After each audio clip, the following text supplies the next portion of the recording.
dengan tanya jawab atau diisi dengan materi yang kemarin tak tawarkan, yaitu soal CSI detailing. Tetapi sebelum ke sana, silakan teman-teman pertimbangkan dulu. Sebelum itu aku mau jawab pertanyaan yang dikasih Michael kemarin yang belum sempat bisa tak jawab. Oke, bentar ya. Tunjukkan nanya dulu.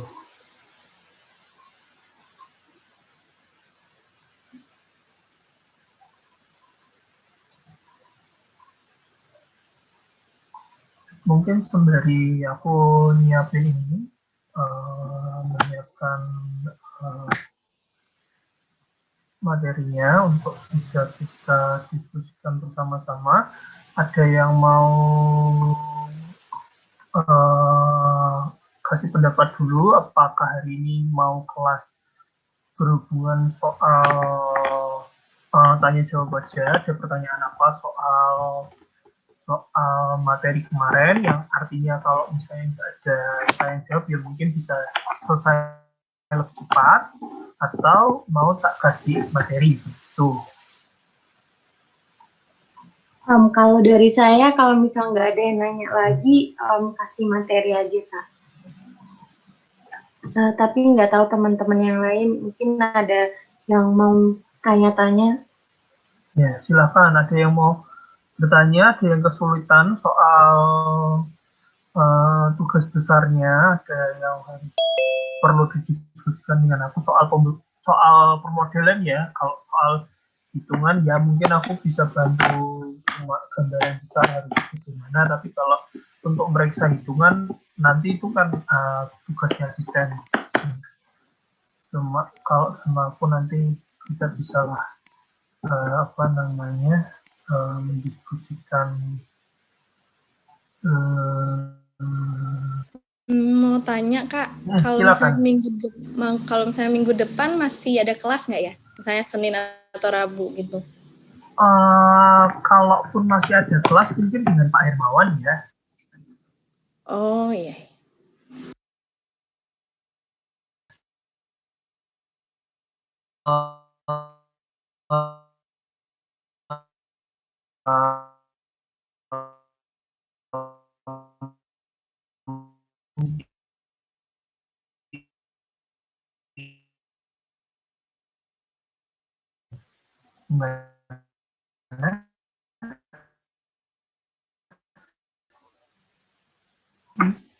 Siapa ya, sorry, aku lagi nyiapin bahan soalnya. Tes, sinyal suaraku masuk ya, soalnya sinyalnya lagi jelek. Tadi di tempatku agak putus-putus kok. Oh, ya, jadi intinya kemarin sudah bicara dengan Pak Hermawan soal materi itu kan sudah tak sampaikan semua.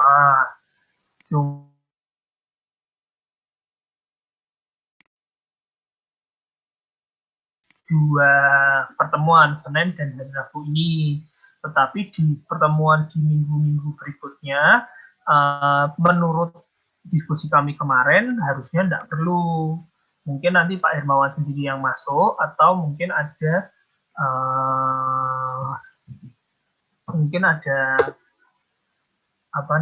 istilahnya mungkin ada dialihkan atau bagaimana, aku justru kurang tahu. Kalau itu mungkin nanti bisa ditunggu infonya lebih lanjut dari Pak Hermawan saja, atau nanti mungkin bakal tak bantu tak infokan gitu. Suaraku bisa didengar, paham ya, jelas ya? Bisa Kak, sudah didengar. Oke. Untuk pertanyaan dari Michael kemarin ya,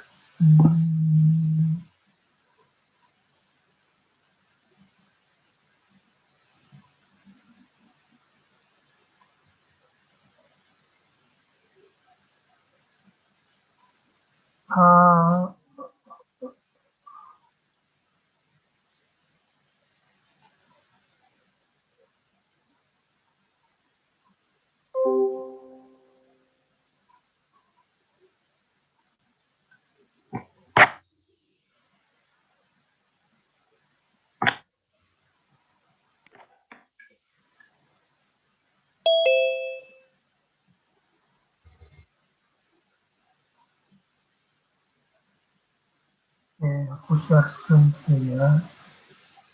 Oke. Soal aturan, kembali tak sampaikan ke semuanya, tidak cuma Michael. Kalian itu kan sudah punya 2 aturan. Ini SNI 2847 tahun 2019 sama yang SNI satunya itu nomor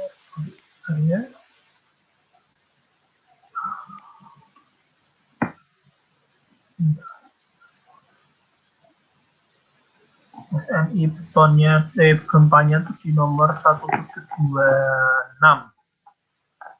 Nah, untuk detail itu sebetulnya kalau untuk perhitungan betonnya nanti kebanyakan akan mengacu ke yang ini. Tapi untuk beban-beban gempa kemarin itu mengacunya ke yang sebelumnya. Nah, di SNI ini sebetulnya di sini ini ada sudah dijelaskan bahwa berapa saja yang ini di sini dulu ya, kita lihatnya. Jadi di setiap subbab, di setiap pasal sini nyebutnya pasal balok, pasal plat, itu tuh selalu ada detail tulangan. Di dalam detail tulangan itu nanti dia akan bilang bahwa konkret covernya harus berapa, cara gambarkan tulangan itu gimana, cara meletakkan tulangan itu gimana. Itu di sini ada. Jadi itu mohon setiap kalian juga membuka, baca, itu dipahami. Lalu di pendetilan tulangan untuk balok dulu kita ngomongnya itu kemarin kan karena yang dimaksudkan Michael kan adalah nyambung balok ke kolom ya sebetulnya. Di sini tulangan harus diteruskan melewati titik di mana tulangan tersebut tidak lagi diperlukan untuk menahan lentur dengan jarak setidaknya sebesar D dan 12 dB, kecuali pada tumpuan sederhana dan cantilever. Untuk skema gambarnya itu seperti ini. Ini ada area-area mana yang dipanjangkan ini seperti ini kan. Ini kan maksudnya dia dari tulangan yang dari sana masuk ke sini. Ini kalau biasanya yang kayak gini ini dalam balok-balok yang terus menerus ukurannya sama. Tetapi kalau yang balok-balok ujung itu kan dia masuk ke dalam kolom. Nah pertanyaannya Michael kemarin itu kan masuknya itu sudah dihitung, apa beloknya itu yang harus dihitung. Nah, jujur aku masih belum membedah seluruhnya. Kalau kalian bisa membedah di SNI seluruhnya sih lebih baik. Tetapi singkatnya begini, aku pernah mengikuti beberapa pelatihan, bukan pelatihan ya, bukan mengikuti sebetulnya. Aku pernah membaca beberapa materi dari pelatihan yang dalam proses pembuatan SNI ini. Jadi SNI ini kan 2019. Waktu itu posisinya masih dalam kondisi digodok. Ini sorry ya, ini bisa teman-teman lihat ini diameter panjang-panjang penyaluran atau penyambungan ini bisa ditarik sendiri di SNI-nya. Sederhananya itu jadi ini merupakan materi dari satu workshop begitu yang membahas soal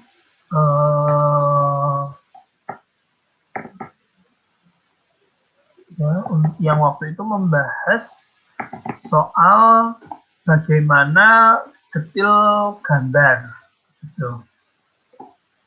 Organized for Design ACI ini bukan yang ini, yang satu ini dibawakan oleh Pak Stevi dari HAPI.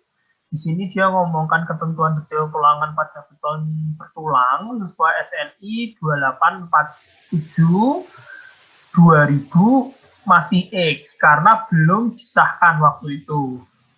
SNI-nya belum disahkan, tapi juga sudah sesuai dengan AJI 318/14. Jadi sebetulnya ini sudah dipakai. Cuma kenapa waktu ini masih dikasih X, karena ini tahun 2018, akhir tahun juga, belum disahkan SNI-nya. SNI ini kan disahkannya itu 19 Desember 2019. Nah, ini waktu ini masih dalam masa penggodokan begitu, masih dibuat. Di sini ada macam-macam, dia membahas berbagai pendetilan tulangan, pendetilan beton yang dipakai begitu. Nah, terus kalau kita lihat di sini, ini kait standar panjang penyaluran. Berarti kait standar panjang penyaluran ini bisa macam-macam kait. Karena bentuknya kait ya, bukan bentuk yang tadi lurus. Kalau gambar tadi balok itu kan di SNI itu kan tadi gambarnya lurus ketika dia lurus. Nah, ini kalau gambarnya seperti ini bicara soal kait. Kait itu bisa jadi sambungan balok ke kolom, bisa sambungan kolom ke elemen di bawahnya begitu. Itu di gambar ini berarti artinya kalau kita lihat gambar ini ya, itu beloknya. Jadi dia dimasukkan, ditekuk, lalu belok. Kalau ini di sini critical section. Critical section ini berarti area yang masih menerima momen. Nah, area yang masih menerima momen itu mana? Berarti dari area ujung baloknya. Jadi ujung balok, jadi masih harus dimasukkan dulu. Sejauh berapa di sini memang tidak tertulis, tetapi secara umum biasanya ya masuk lebih dari setengah begitu ya, bagian kolom, lalu kemudian dibengkokkan.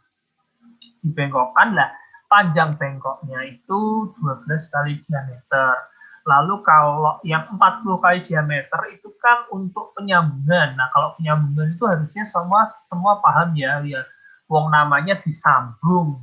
Jadi misalnya kalau di kolom berarti disambungnya di mana? Di tengah itu 40 kali diameter. Kalau balok biasanya disambungnya di mana? Di area perpindahan antara shear lapangan dan tumpuan, yang artinya itu ketika apa namanya, kalau momen itu kan dia dari minus lalu jadi positif. Nah, area yang 0 itu biasanya diizinkan ada sambungan. Tuh. Nah, untuk materi ini, kalau teman-teman semua ada yang berminat dapat, mungkin nanti bisa koordinasi aja. Salah satu nanti bisa tak pinjamkan ke Pak Hermawan untuk di-copy, karena waktu ini kan aku copy sendiri. Atau kalau misalnya, karena kan sebetulnya buku ini ada hak ciptanya ya, takutnya itu kan ada hak ciptanya Pak Stevi begitu. Waktu itu aku pun juga ya dapatnya juga mungkin salah, jadi kalau tak bagikan juga aku tambah salah. Nah, jadi kan kalau untuk konsumsi pribadi sih biasanya nggak apa-apa, cuma tapi dalam hal ini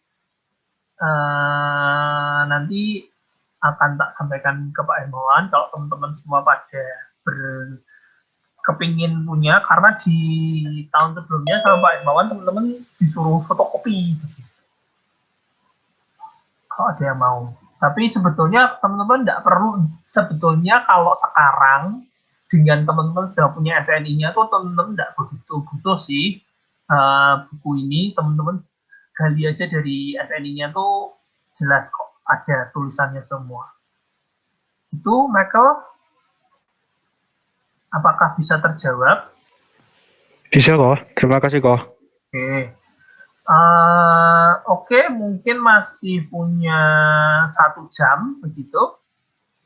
Adakah yang mau bertanya? Adakah kesulitan dalam permodelan? Dan Iya, silakan. mau tanya soal pembebanannya, itu kan berarti ada pembebanan dari atap, kemudian bebannya si plat sendiri, berat sendiri plat, terus beratnya input beban apalagi ya kok, Mas? Oke, sorry. Kalau Dinding ya kok? yang masuk sebagai input beban itu berbeda tiap gambar. Itu pahami dulu. Lalu yang nomor 2, semua benda yang mau define sebagai section properties, pastikan tidak mau input lagi. Nomor 3, yang jelas masuk itu karena kita tidak memodelkan atap sebagai di situ, sebagai elemen. Angka atap boleh diambilkan angka terbesar, kombinasi terbesar, dengan catatan load combination-nya pastikan ada 1 kali atap di semua pilihan kombinasi. Lalu yang ketiga, tadi aku kembali yang pertama aku bilang pembebanan itu tergantung gambar, ya. Kenapa aku ngomong tergantung gambar? Karena gini, di area misalnya kamu bikin gedung, terus ada area parkirnya. Area parkir itu berarti biasanya cuma dikasih floor hardener, atau mungkin bisa dianggap beratnya seperti spesi begitu, mungkin 3 cm, 5 cm begitu. Nah itu karena parkir, terus kalau misalnya parkirnya di lantai 2 ya berarti nanti ada plafon di bawahnya, itu berarti tambahnya cuma plafon dan spesi. Kalau kalian mau nambahkan ME boleh, plafon spesi ME, oke itu. Nah, tapi beda juga kalau terus ternyata itu di lantai, dikasih lantai lah. Kalau dikasih lantai itu berarti bebannya ada pasir, ada spesi, ada penutup lantainya, lalu ada plafon untuk bagian bawahnya kalau itu lantai 2 atau lantai 3, lalu MEP juga boleh ditambahkan. Lalu ditanya lagi ada beban apa sih? Ya bisa macam-macam. Pinggir, kalau balkon mungkin berarti dikasih railing, ya. Atau kalau itu dinding, kalau ada gambarnya ada dinding, ya dikasih dinding tetap. Jadi kalau kamu tanya sama aku, Kak, ini yang diinputkan bebannya apa aja? Ya gambarnya kayak apa? Kalau terus di situ gambarnya kelihatan, oh ada tandon air, tandon air atas dengan kapasitas 1.500, ya kamu cari. Misalnya kamu mau nembak pakai merek apa, di situ tidak ada mereknya, ya udah mau anggap merek apa, Penguin kek, merek apa kek, gitu kamu cari brosurnya. Nomor 1 kamu cari dulu berat kosongnya berapa.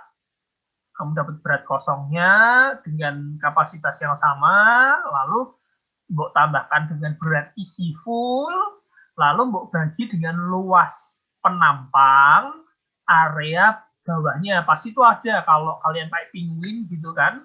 Di Penguin itu aku punya brosurnya, tuh bisa di-download secara bebas di internet. Jadi kalau aku sendiri caranya gini, misalnya aku punya satu area yang nanti akan tak letakkan satu tandon air sebesar 1.500 liter, gitu ya. Pertama yang tak cari adalah speknya dulu. Apakah ada di websitenya itu? Biasanya ada. Nanti dia kelihatan, oh diameternya sekian, diameter bawah sekian, diameter atas sekian, lalu tingginya sekian, berat kosongnya sekian. Nah, berarti dari berat kosong tak tambahkan isinya 1.500 liter, tak jadikan beban, tak jumlahkan, lalu tak bagi area penempatannya. Kan dia diletakkan tuh bentuknya bulat atau bentuknya kotak, lah itu kan bisa dihitung luas areanya. Nah, misalnya dapat sekitar 800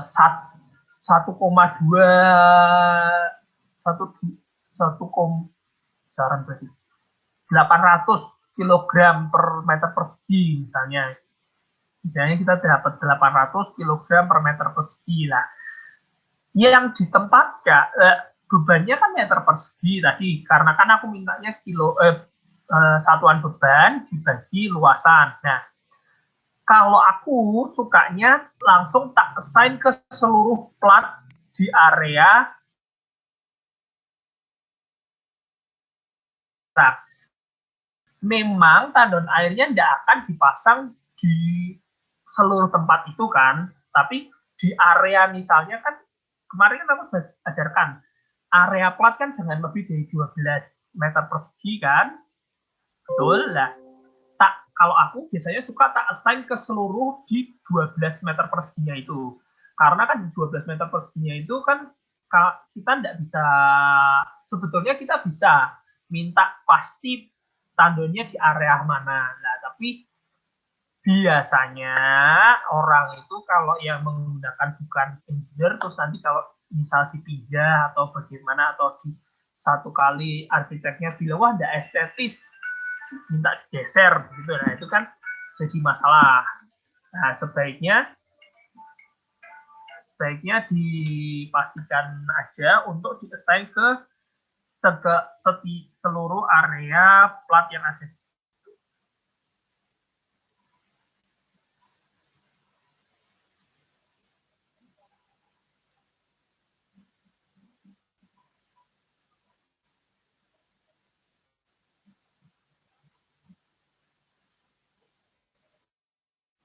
Oke, begitu.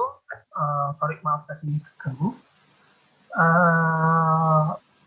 Untuk beban di luar yang sudah tak sebutkan, biasanya mungkin ada beban-beban kalau misalnya teman-teman gambarnya adalah ada basementnya, tetapi dari kemarin aku sih belum nemu sih ada yang ada basementnya, karena kalaupun ada basementnya, jujur kemampuanku memang masih belum sampai di sana. Tetapi kalaupun teman-teman ternyata masih ada yang ada basementnya, berarti itu harus bikin retaining wall. Kalau bikin retaining wall berarti ya hitungannya secara sederhana teman-teman menggunakan hitungan dari ketika kelas fondasi itu kan ada retaining wall, lalu kita asumsikan retaining wall-nya itu di luar struktur, sehingga bikin dilatasi dulu, jadi di retaining wall dulu, baru dibangun. Itu juga bisa. Karena beberapa kali aku dikasih kesempatan untuk mendesain yang istilahnya bukan basement sebetulnya, dia hanya cut fill begitu, tetapi kan dia ada gaya lateralnya. Menurut diskusi dengan beberapa ahli geotek, sebetulnya jika retaining wall-nya itu cukup kuat, tidak perlu melakukan transfer beban pada struktur utama, karena kalau dilakukan transfer beban pada struktur utama itu kan akan memperbesar ukuran struktur utama, sehingga mungkin akan jadi pemborosan. Tetapi yaitu harus bisa sebagai geotechnical engineer memutuskan apakah retaining wall yang kamu bikin itu sudah memenuhi syarat jelas, syarat guling, syarat geser, dan juga kalau kedalamannya besar sampai istilahnya bisa dianggap basement, itu kan harus dipertanyakan apakah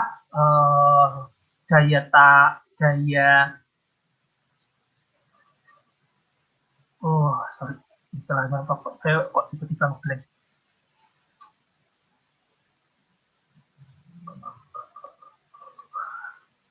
Kekuatan tanahnya untuk menerima beban fondasinya, beban dinding penahan tanahnya itu apakah cukup, itu perlu diperhitungkan.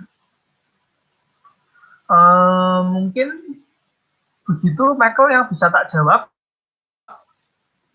Apakah kamu punya kasus khusus di tempatmu, apakah mungkin pakai glass block atau mungkin pakai ACP gitu, atau gimana, itu mungkin sehingga kamu ada yang mau tanyakan soal input beban? Kalau aku udah ada sih kok, cuman ya itu aku cuman agak bingung tuh waktu ngelihat yang di SNI yang PPURG kok 1989 itu kan, kalau di gambarnya itu kan ada itu aku kurang tahu sih kok, tapi kayak kolom atau dinding aku kurang tahu. Tapi itu ada faktor beban anginnya. Nah, itu tuh nanti bagaimana itu loh kok. Masih bingung di sana. Tapi kalau dilihat di penjelasannya sih tidak ada disebutkan kolom, disebutkannya dinding vertikal. Gitu sih kok untuk koefisien anginnya. Memang ini kita ngomongkan untuk bangunan-bangunan bertingkat ya. Di bangunan-bangunan bertingkat itu apalagi di area-area non gempa biasanya beban angin itu jauh lebih dominan daripada beban gempa. Jadi yang pertama kali, mohon maaf ya. Yang pertama kali itu World Trade Center WTC yang Twin Tower ada kejadian 11 September apa itu teman-teman kan tahu kan ya, yang runtuh itu. Gedung itu didesain karena pernah menjadi gedung pencakar langit tertinggi pada masanya, itu mereka diberi mass tone dampener yang berupa jadi mereka bisa menghilangkan beban angin, beban lateral menjadi beban gaya lain. Nah, yang seperti itu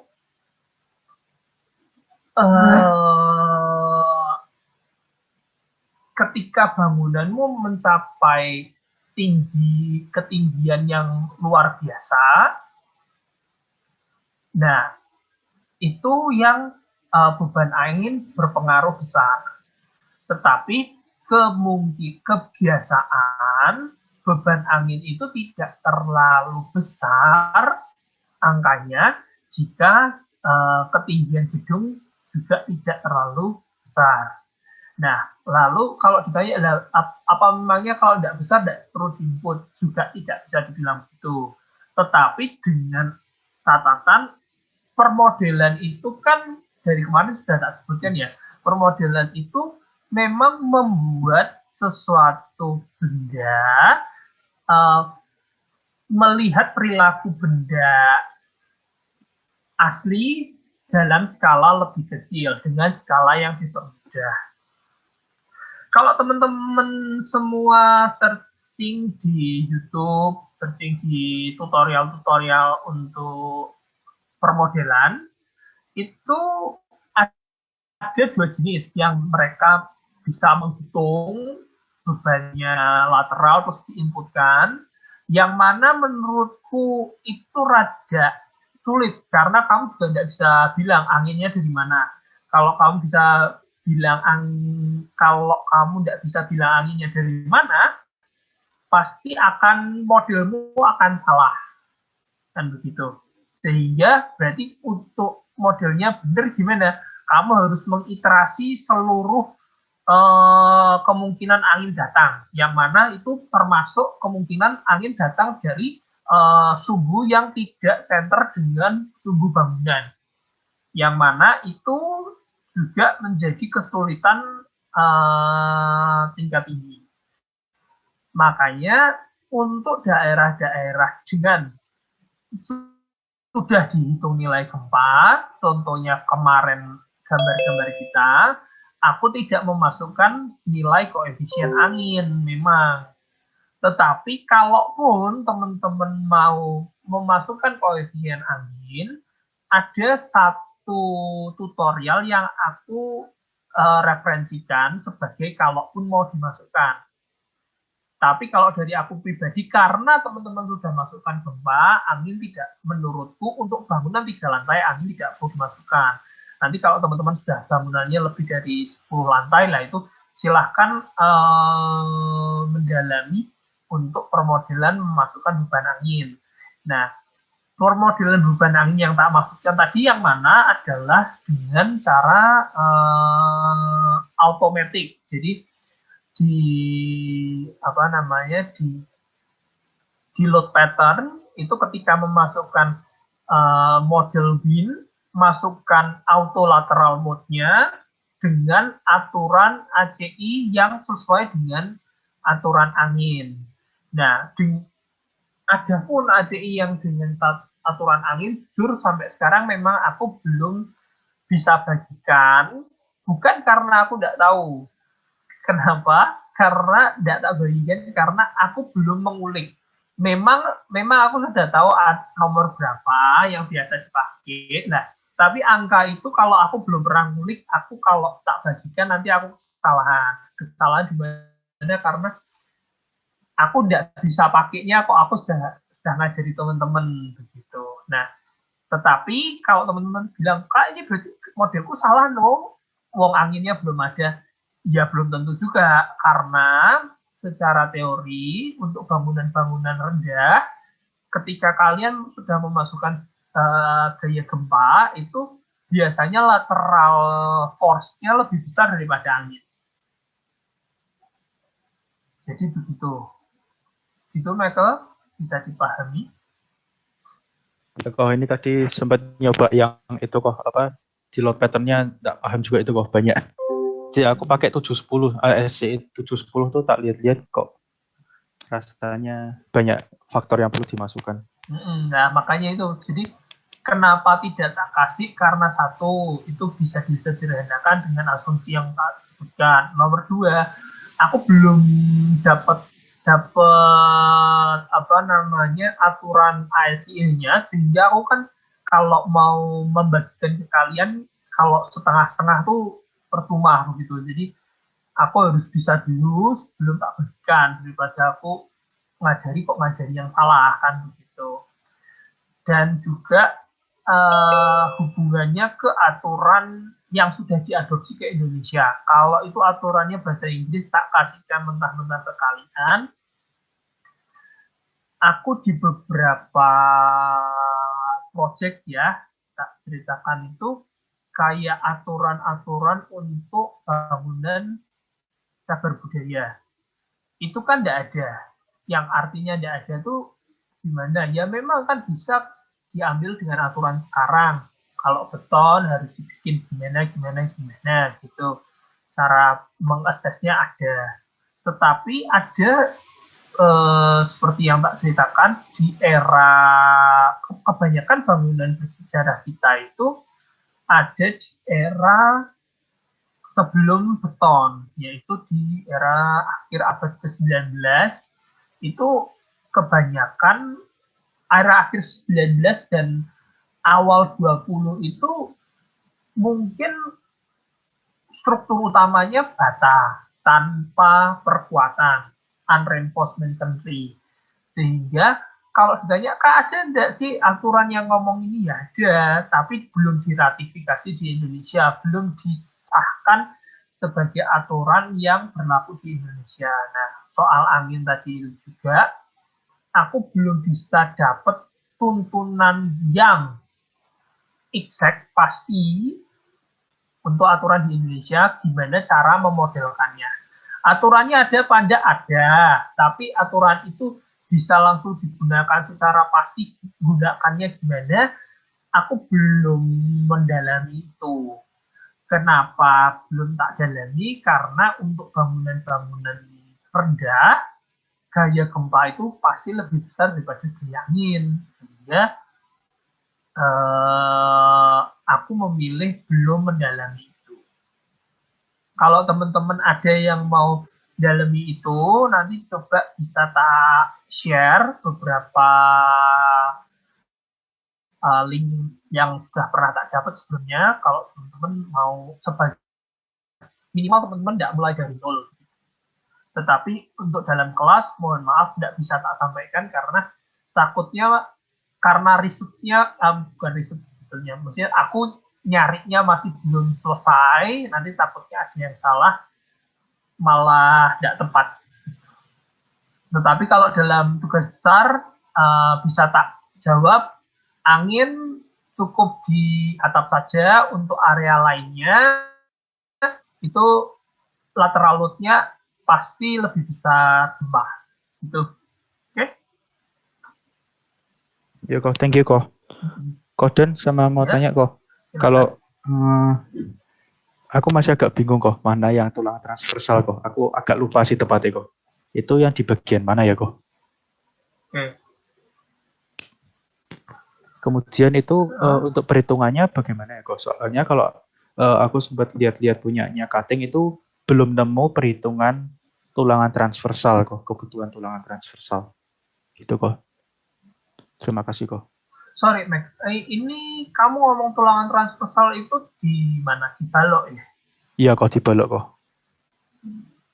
Coba kalau boleh tahu, kamu ngomongkan itu dasarnya apa? Maksudnya mungkin SNI kah? Atau apakah gitu? Itu sih kok.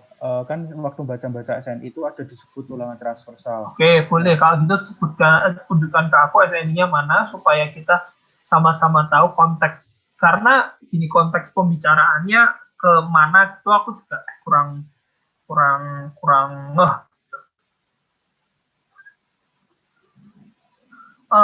Untuk soal hitungan tulangan, hitungan nganu, kembali ya, teman-teman silahkan buka materi-materi kelas beton dan silahkan didiskusikan dengan asisten masing-masing aja. Tetapi kalau yang pertanyaannya Michael ini nggak masalah, kita jawab karena ini hubungannya soal baca SNI, baca SNI-nya. Kalau kamu bisa share screen kan, silakan share screen. Kalau nggak bisa, sebutkan aja halaman berapa, nanti tak bukakan dari sini.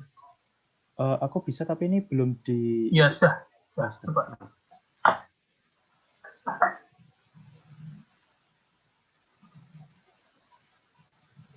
Ini apakah sudah terlihat kok? Masih proses ini. Oke, sudah. Ya. Ini kok, sempat baca di sini itu, jika tulangan geser diperlukan, tulangan transversal harus didetailkan sesuai dengan ini. Nah, dari waktu baca ini tuh jadi kayak, berarti kalau ada tulangan geser, berarti perlu tulangan transversal atau tidak, gitu kok. Nah, tapi kayak masih belum paham mana yang tulangan transversal itu seperti apa, perhitungannya apakah sama dengan yang tulangan longitudinal, itu masih belum begitu paham kok. Oke, ini di bab balok dulu ya. Iya kok. Betul. Tadi angka yang 9 berapa itu, ini lagi buat cari atau enggak? Iya kok, ini lagi nyari ya, kok. Oke.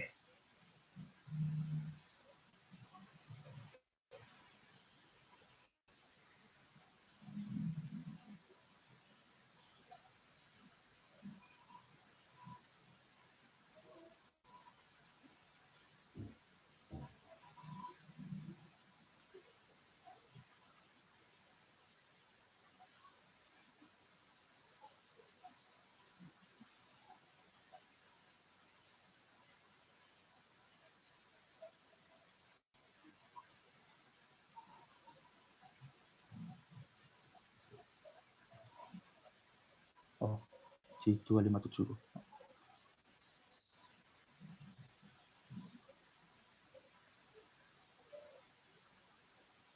Di search saja. Oh, iya.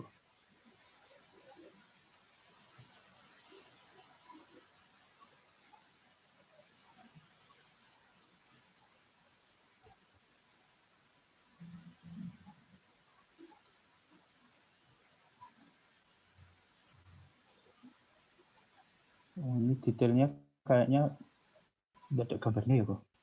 Tapi ini yang disebutkan, ya itu aja sih kalau misalnya ada disebutkan tulangan transversal itu yang belum begitu paham mana yang transversal gitu kok. Bentar ya, tak baca dulu ya. Iya kok.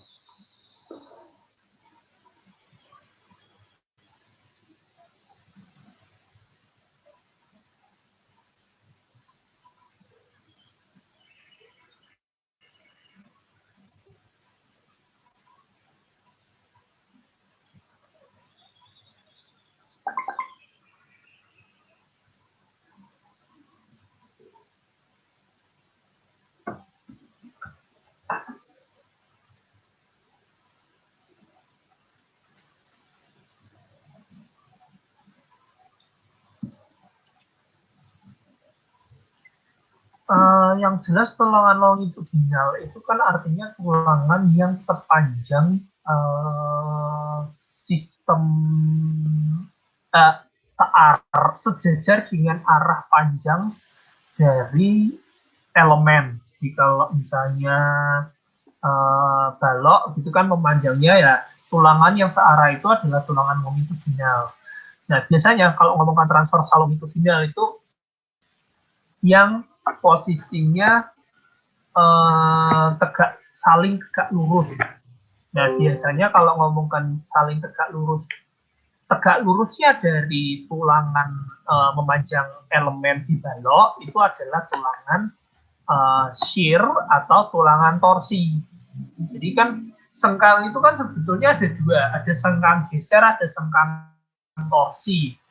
Nah, mungkin ya, ini kalau secara pemahamanku, tulangan transversal itu dia karena sengkang itu ada dua jenis, geser dan torsi, dimasukkan dalam satu lingkup yang sama, yaitu tulangan transversal begitu. Jadi tulangan yang tegak lurus dengan tulangan longitudinal. Nah, tulangan longitudinal itu yang gimana? Tulangan yang sejajar dengan panjang elemen secara memanjang. Berarti kalau kolom memanjangnya ke atas, kalau ya memanjangnya ke arah X atau ke arah Y, gitu, Mek. Nah, yang tegak lurusnya itu akan adalah tulangan transversal. Tulangan transversal itu ada dua.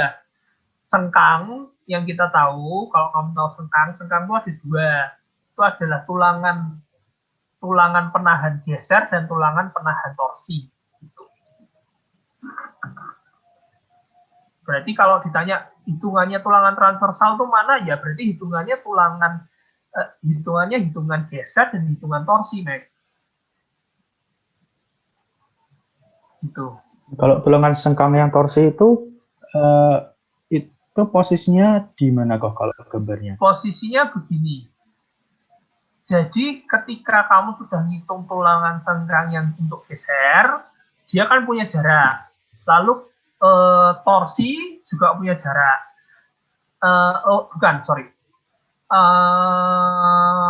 Punya AS. Jadi ketika kamu ngitung tulangan untuk geser, itu kan punya luas minimum per satu satuan jarak, ya, AS butuhnya. Terus torsi juga nanti keluar AS butuhnya. Lah, AS butuhnya mbok sudahkan, baru mbok bikin jarak. Gitu, Mek. Ya kok, oke kok. Jadi kalau kamu ya ini jadi sulit ya, bukan jadi sulit, maksudnya aku jelaskannya jadi sulit karena memang tidak ada hitungan yang bisa tak tunjukkan. Tapi contohnya begini, kalau kamu melakukan desain dengan aplikasi sampai akhir yang kemarin tak tunjukkan, di sana nanti kamu bisa lihat luas tulangan geser, luas tulangan sengkang. Luas tulangan sengkang yang dibutuhkan untuk geser dan untuk torsi. Itu ada dua. Sehingga nanti cara penggunaannya gimana, harus mbok jumlahkan, baru mbok jadikan misalnya kalau pakai D10 ya berarti jarak berapa lah, itu berdasarkan angka dua luas yang sudah mbok jumlahkan tadi. Dan kalau torsi itu ada minimalnya, Mac. Jadi kalau sengkang itu kan ya sama sih, sengkang juga ada minimalnya. Jadi kalau betonnya masih kuat nahan geser kan berarti pakainya sengkang minimum. Berarti kalau PVC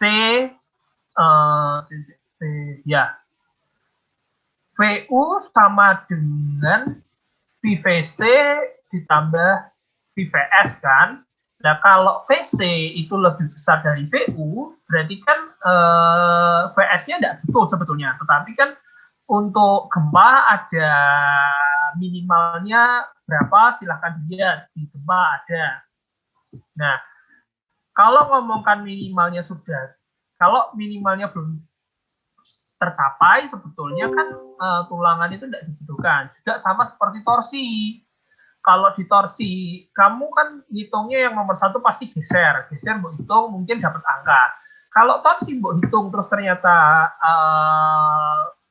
torsinya lebih besar, ya berarti tidak perlu mbok jumlahkan. Nah, itu kembali ke hitungan ketika beton, pas beton gimana ngitungnya tulangan geser sama tulangan torsi.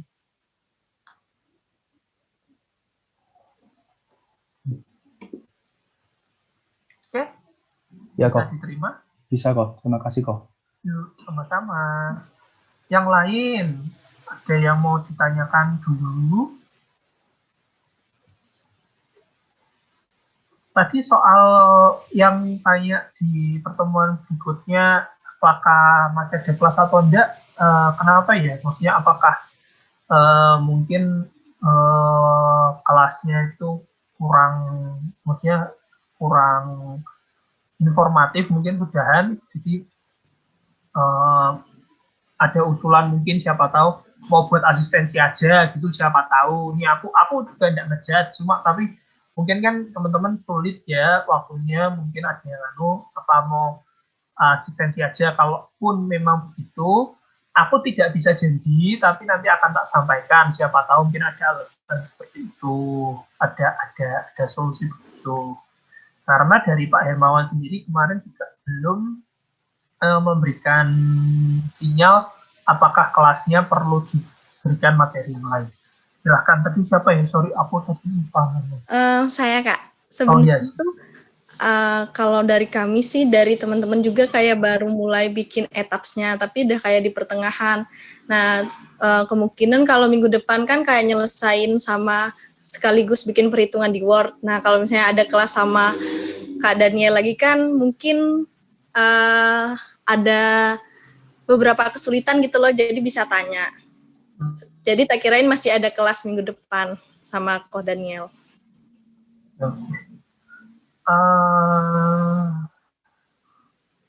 Soalnya perhitungan. Ya. Kalau soal perhitungan, loh, Sandra, maaf sama Michael dan semuanya. Ini buat semuanya, sorry. Untuk perhitungan misalnya tulangan, perhitungan kebutuhan beton, itu dalam kelas mohon maaf tidak tak kasih. Kenapa? Kalau tak kasih berarti artinya aku ngulangi kelas beton. Betul, paham? Jadi aku ngasih guidance apa-apa aja yang harus dihitung, ya aku bisa. Oh, kan tadi tak sebutkan ke Michael, oh itu kamu ngitung longitudinal, ya bisa. Kalau kamu tanya, kamu ngitung tengkang itu ada dua jenis, ada torsi dan ada geser, itu nanti dijumlah, itu bisa. Tetapi kalau kamu minta, kayak ini rumusnya yang mana ya, itu mohon maaf, aku tidak bisa, karena itu nanti redundancy pengulangan kelas yang sudah kalian lulus. Kan kalian sudah lulus semua di beton kan ya, kalau sudah bisa ambil kelas ini, itulah mohon dibuka lagi punya beton. Tapi kalau soal permodelan aku terima pertanyaan. Kalau ada, jujur kalau nanti ada kesulitan nanti tak buka pertanyaan. Ya kalau menurut Sandra begitu, atau begini aja. Nah, kan kita tuh harusnya mungkin, sorry, kemarin betul ya lah, kita mau kampus tuh mulai liburnya di 23 atau 20 itu ya, betul enggak? Iya Kak, 23-an kalau nggak salah kemarin itu. Oke, berarti kan kemungkinan kita masih punya 2 minggu, betul? Minggu depan tanggal 6 sampai tanggal 7 sampai tanggal 13 dan tanggal 14 sampai tanggal 20. Mungkin nanti aku kalau caranya Sandra seperti itu tadi, nanti coba tak bicarakan dengan Pak Hermawan, mungkin aku minta 1 kali pertemuan lagi berdasarkan masukan dari teman-teman. 1 pertemuan cukup nggak ya? Karena kan berarti kan ini kelihatannya berarti kalau 2 minggu kan kita masih punya 4 pertemuan. Aku minta 1 pertemuan lagi di yang tanggal 14 gitu misalnya.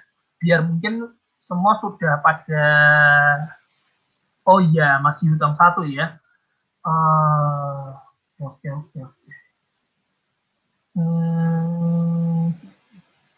Tapi kan maksudnya hutang 1 dan 4 pertemuan yang masih memang akan dijadwalkan kan ya, betul ya? Betul Kak. Kalau untuk hutangnya nanti aku tak bicarakan dulu deh sama Pak Hermawan, tapi gimana menurut teman-teman? Apakah aku perlu ngisi langsung di besok Senin? Itu sudah kira-kira sudah kekumpul semua pertanyaannya, karena kan takutnya kalau yang jelas kalau aku ngisi terus tiap hari kayak gini pertanyaan juga ya kalau hari ini ada pertanyaan, kan hari ini kan berarti kumpulan pertanyaannya Michael kemarin dan kumpulan pertanyaannya Michael hari ini. Nah kalau besok terus tidak ada yang tanya kan ngisi juga rasanya aku tidak enak gitu sama teman-teman, orang aku tidak ngasih materi terus harus selesai kasih kan, siapa tahu mungkin Pak Hermawan sendiri mungkin malah ada materi begitu kan, aku juga nggak enak sebetulnya. Jadi gimana? Apa mungkin kalau ditaruh di yang paling terakhir pertemuan sebelum libur itu tidak bijak karena mungkin Pak Heru akan menyampaikan soal UAS. Nah, kalau dikasih di satu yang terakhir atau karena ada satu kelas pengganti, yang kelas penggantinya itu kemarin harusnya jatahku, atau teman-teman mau tanggal berapa deh tak turutin, itu kan kelas pengganti, berarti kan bisa di luar jam yang ada sekarang, atau jam yang ada sekarang itu seluruhnya full dipakai Pak Hermawan, nanti aku pakai satu kelas pengganti itu di jam yang teman-teman semua sudah, di tanggal yang teman-teman semua sudah menyelesaikan mengumpulkan pertanyaan begitu ya.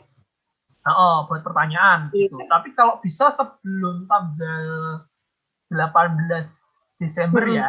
Iya. Gimana? Bisa enggak? Mau hari apa? Apa 18 Desember itu? Pokoknya 18 Desember terakhir. Gitu. Bisa enggak? Bisa sih, kalau menurut saya mending gitu aja, maksudnya dikumpulkan dulu pertanyaan dari teman-teman, jadi nanti dari kita ngajuin tanggal sama kode, nah terus nanti mungkin bisa buka kelas, karena kan kebetulan kemarin yang 10 itu kan harusnya kelasnya Kodan. Kan mungkin agak terlalu nggak enak juga ya, maksudnya Koden udah ngajar tapi masih minta tawar sama Pak Hermawan lagi, siapa tahu Pak Her ada mau menyampaikan gitu. Gitu aja Sandra, bisa diterima. Nanti tolong dibantu dikoordinasikan sama Lala juga hari apa yang teman-teman mau. Nanti aku berusaha sepenuhnya bisa memenuhi deh teman-teman tanya tanggal berapa. Tapi kalau bisa 18 terakhir ya, jangan lebih dari 18. Iya Kak. Iya Kak, makasih banyak ya Kak. Ya, sama-sama. Itu aja. Mau nanya Kak, yang mengenai yang kemarin kita udah diskusikan. Oh ya, soal tanggal ya. Iya betul. Soal tanggal sudah saya sampaikan ke Pak Hermawan dengan asumsi karena waktunya panjang juga sudah tak sampaikan, teman-teman juga mungkin ada yang di luar kota dan punya kesibukan kerja praktek. Pak Hermawan juga sudah memahami, tetapi Pak Hermawan menyampaikan wanti-wanti soal tugas besar kalian ini kan sekaligus berkas UAS sebetulnya. Memang kalau di sebelum-sebelumnya itu kan kita bisa ngomong tugas besar ini sebagai syarat UAS kan gitu. Nah, kalau tidak bisa ikut UAS dan lain sebagainya. Nah, tetapi kalau di PBS ini kan malah tugas besar ini sebetulnya barang soal UAS gitu ya. Jadi mohon teman-teman betul-betul concern, betul-betul buatnya, sehingga tanggal yang sudah teman-teman sepakati sendiri ini bisa dicapai. Dan mohon diingat, asisten itu juga mungkin nanti ada waktu libur begitu. Kalau mungkin asistennya ketika libur bisa ngasistensi ya syukur Tuhan. Tapi kalau libur mungkin mereka ada kesibukan, mohon teman-teman juga mengerti begitu. Tetapi selama belum liburan pastikan di kontak terus saja asistennya, di kapan asistensi. Tetapi ya jelas tolong dengan cara yang sopan. Begitulah untuk tanggalnya tanggal 7 Januari gitu ya untuk terakhir ACC laporan, dan tanggal 8 Januari sudah ditumpuk dalam bentuk mode jilid hardcover hardcover hardcover atau softcover, coba tolong tak cekan aja deh, tak cekan di soalnya Pak Hermawan. Sorry, daripada kita bingung ngomong hardcover atau softcover, ternyata soalnya bilangnya lain, nanti aku malah kesalahan. Caranya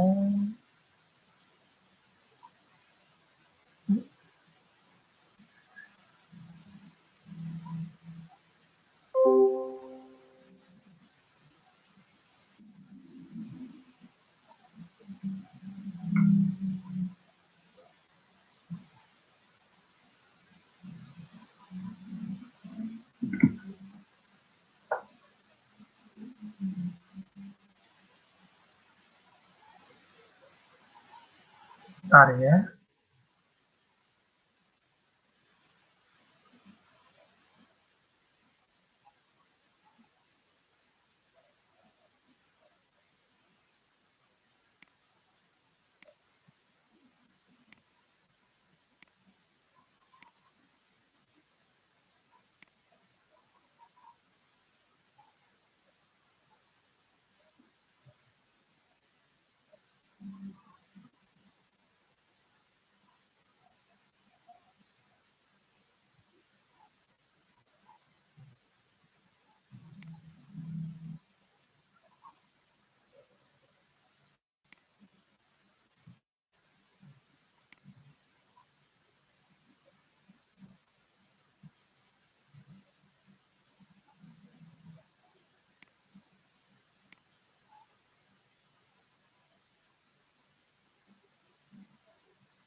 Mohon maaf, aku kok ternyata kehilangan ya.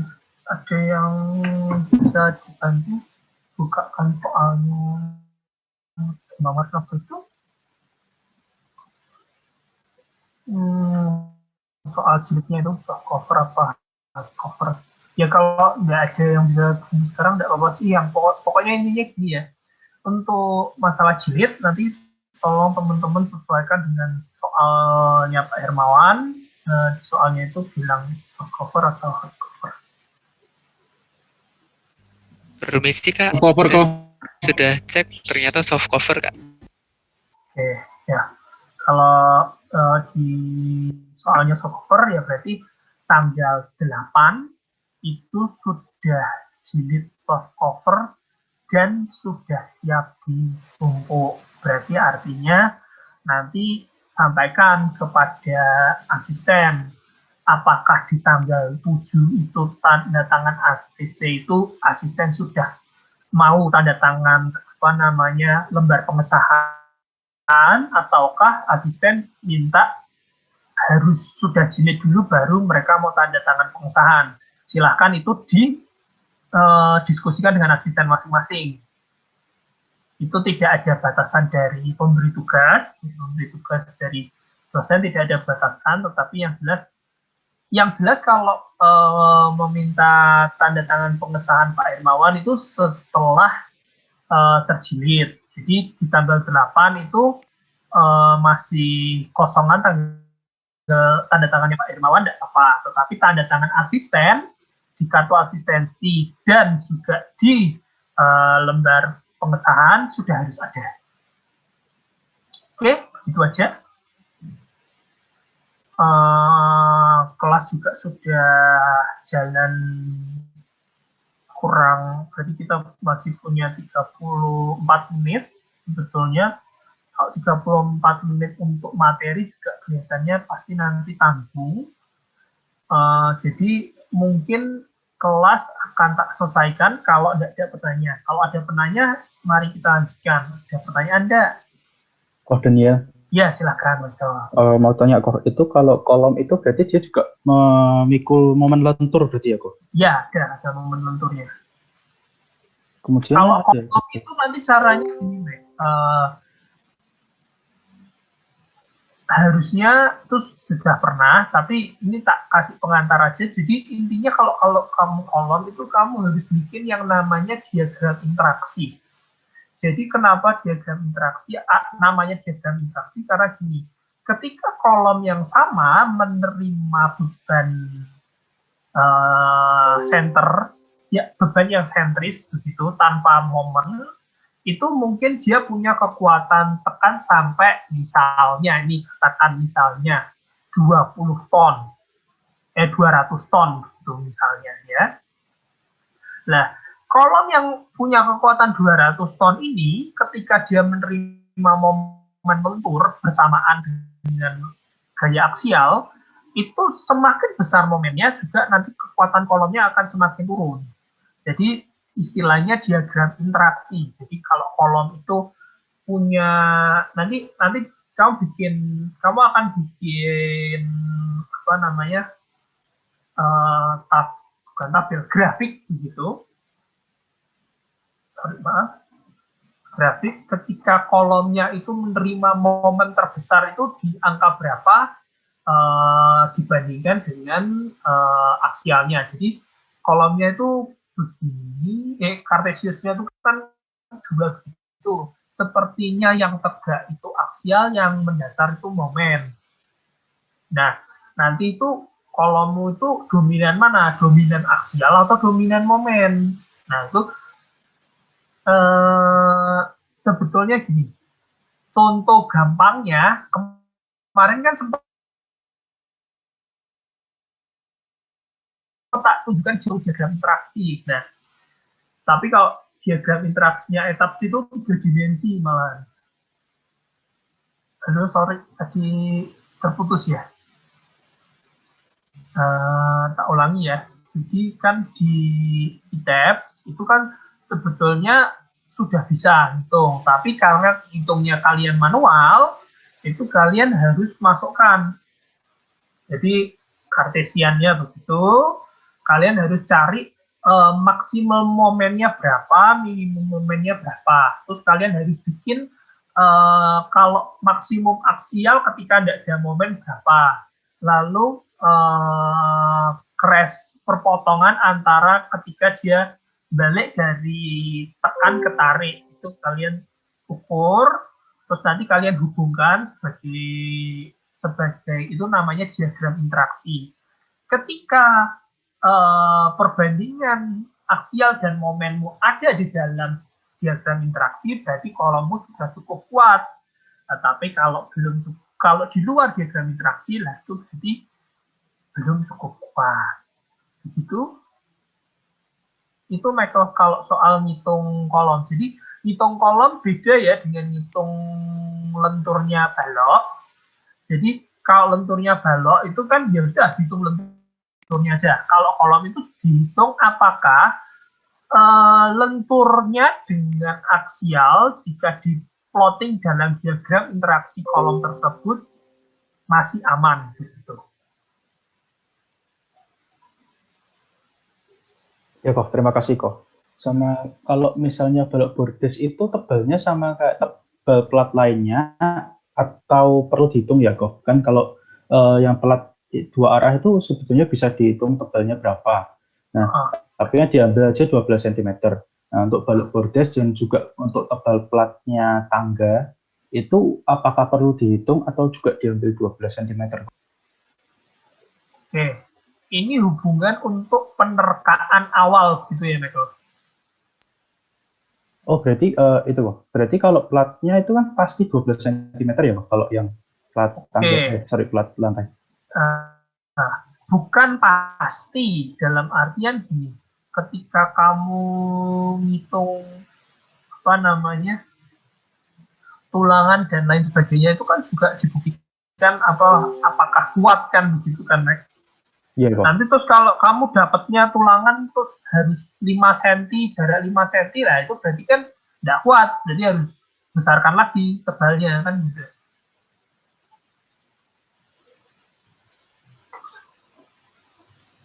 Oh, Jadi gitu. kayak sebetulnya 12 cm itu kayak nerka balok kemarin tuh loh, Mek. Yang seperti Kalau 12 12 ya, bentang. karena Iya. kan belum tentu tuh per 10, per 12 itu masuk sebetulnya. Kalau bebannya besar, bisa tidak masuk. Bisa turah, bisa tidak masuk. Ya kok gitu. Thank you kok. Karena kenapa kemarin bilang 12? Karena 12 itu yang paling umum dipakai.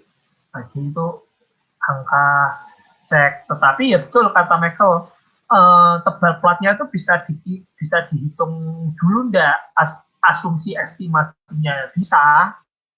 Ada enggak SNI-nya ada, tapi orang cenderung untuk plat lantai itu menggunakan angka 10, 12, 15. 10 itu untuk plat tanpa beban hidup, itu maksudnya di area plat ada platnya itu tuh tidak ada orang, tidak dilewati digunakan, begitu itu 10 boleh. Lalu 12 itu untuk plat yang umum dipakai orang ruangan gitu.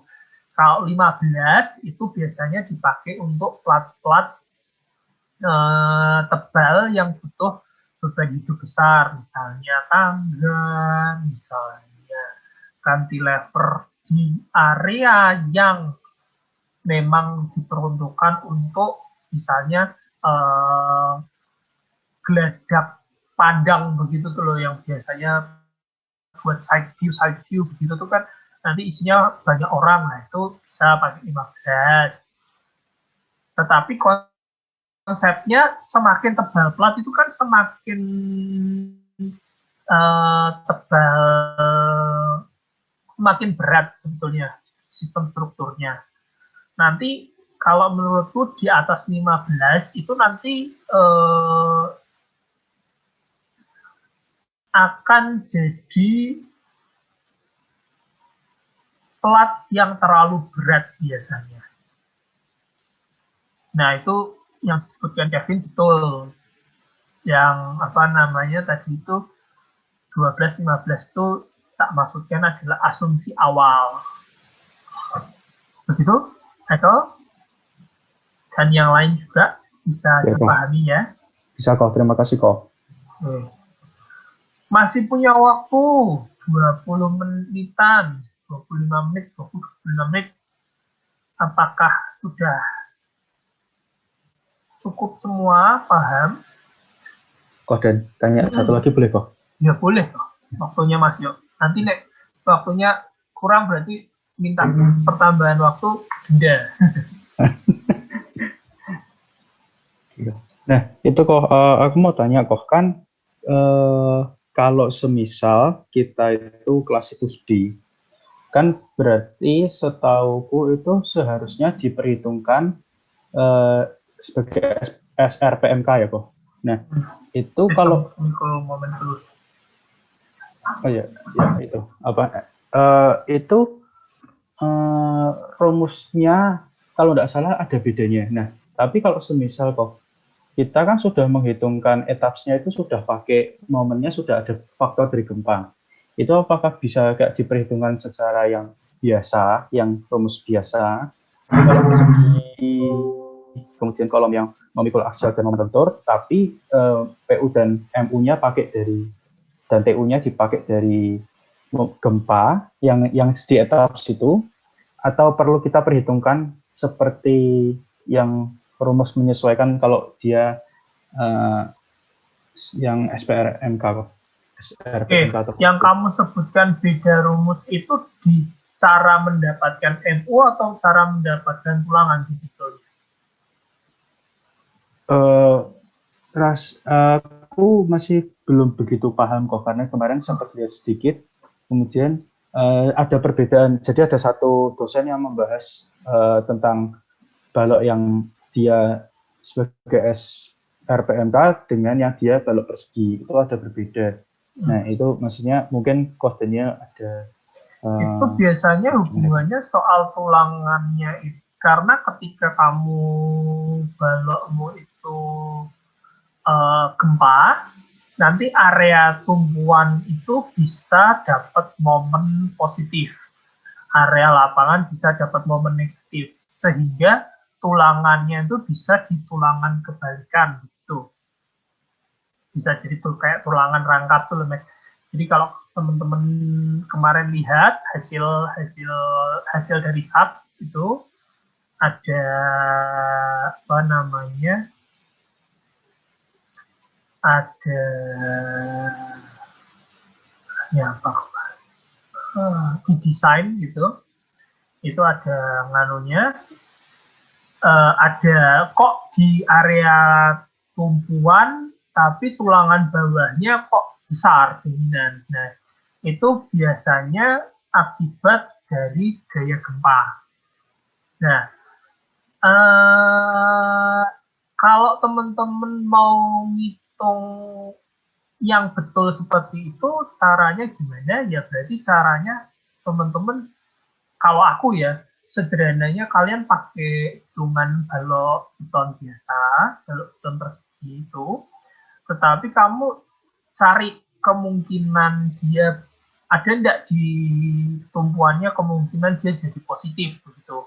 Cara nyarinya di ETAP itu rada sulit sebetulnya. Cara nyarinya gimana? Cara nyarinya harus sudah kamu desain, selesai desain, terus kamu klik kanan, terus overview yang kemarin. Detailnya tuh loh. Ketika kemarin kan detail, terus aku suruh lihat envelope kan.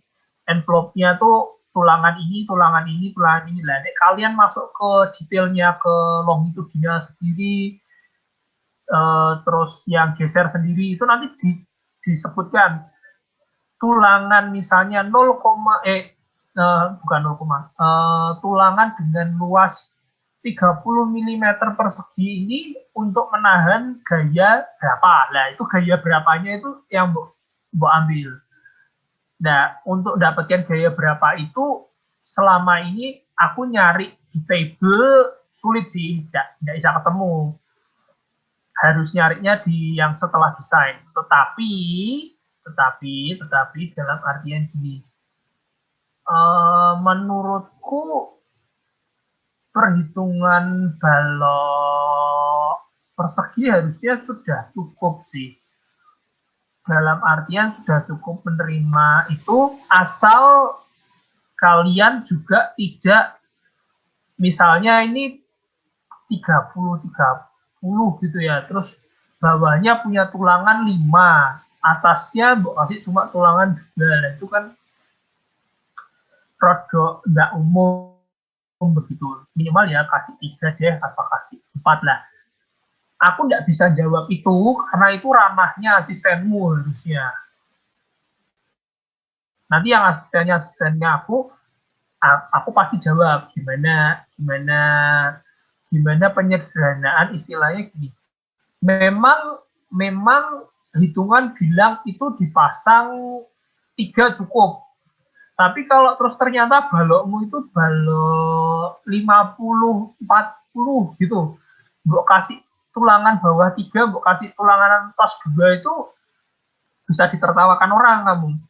Dan artinya bukannya terus nggak mau ditertawakan orang, tapi maksudnya artinya minimum desainnya mohon dipahami, mohon dipenuhi. Nah, minimum desain itu harusnya dapatnya dari mana ya? Harusnya dapatnya dari kelas beton.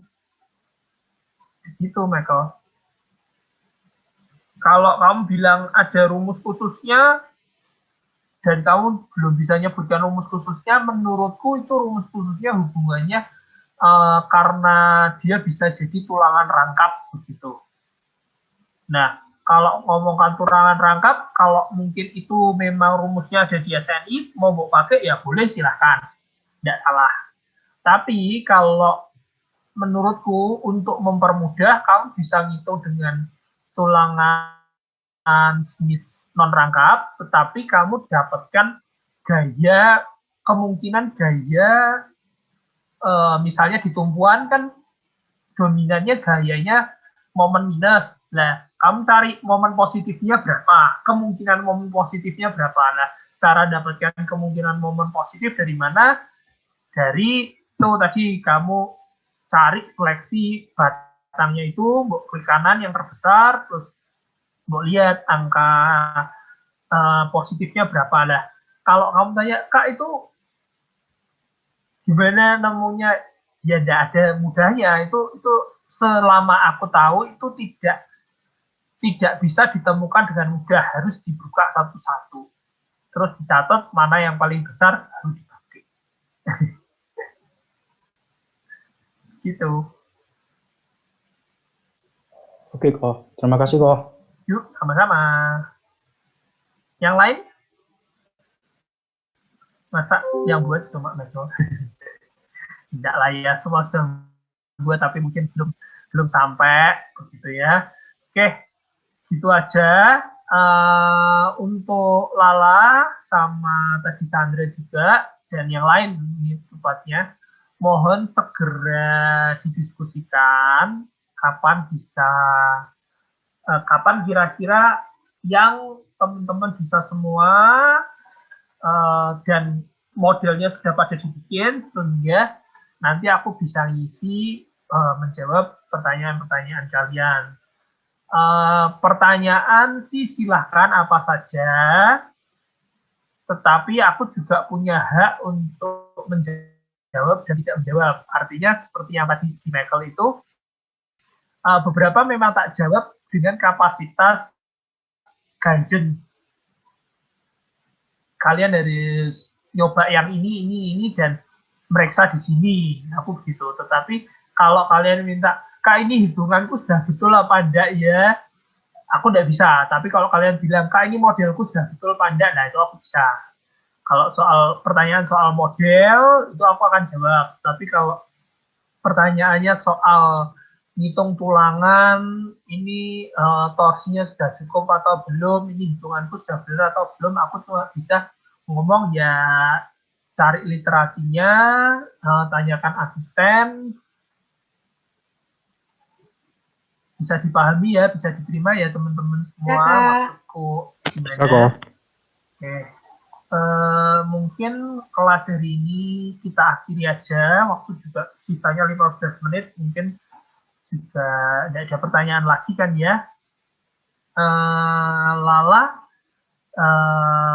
kalau beritanya itu memang tidak harus segera, tapi tadi aku sudah kasih wanti-wanti ya, kalau bisa jangan lebih dari tanggal 18 terakhir, terus ya kalau bisa aku dikabari dalam minggu ini gitu. Iya, diusahakan ya Kak. Ya, oke. Itu aja kelasku hari ini. Terima kasih teman-teman semua sudah mengikuti. Mohon maaf kalau tadi aku terlambat dan mohon maaf kalau mungkin ada beberapa pertanyaan yang tidak bisa terjawab. Oke, terima kasih semuanya. Terima kasih Koden. Terima kasih kok.